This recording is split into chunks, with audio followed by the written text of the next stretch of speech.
ఇప్పుడు మనలో మన మాట నాకు గప్‌షప్‌లు అంటే చాలా ఇష్టం వల్ల నాకే ఏందోల్లా చాలా మందికి ఇష్టం.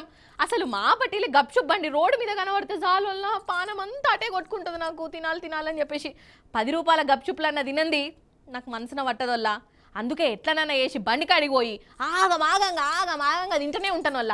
ఇక ఇటు తింటనే ఉంటా, ఆయన కటోరలో ఎత్తనే ఉంటాడు. ఇక జర నెమ్మదిగా తింటే గప్‌షప్‌లు వలిగిపోయి కటోర నిండిపోయి నీళ్ళన్నీ పోతాయని టెన్షన్గా తింటాను వల్ల.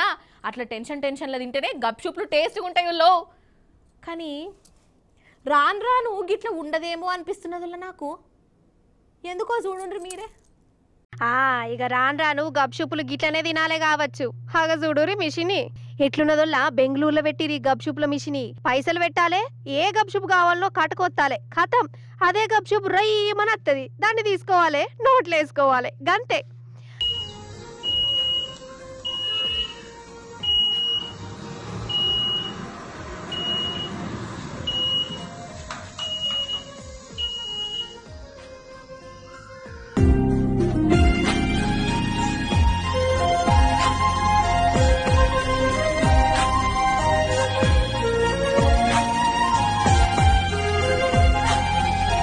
అయితే గప్‌షుపులతోని దిగ్మల్ల బీమార్లు వస్తున్నాయి, అవత్తున్నాయి ఇవత్తున్నాయి అని ఏమేమో అన్నారు కదా.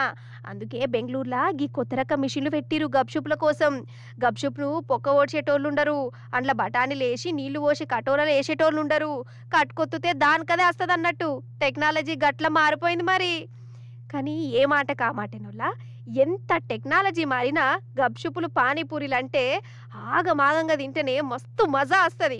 మనం చేతుల కటోర పట్టుకుంటే బండైన చెమటలు కక్కుకుంటే చెయ్యంత నీళ్ళలో ముంచి మన కటోరలు వేస్తుంటే వాటిని మనం నోట్లేసుకొని తింటాం చూడు. అట్లా ఆగమాగంగా తింటేనే రుచి కొడుతుంది. కానీ గిట్ల షానీగా తింటే ఏం తిన్నట్టు అవుతుందని అనిపిస్తుంది కదా.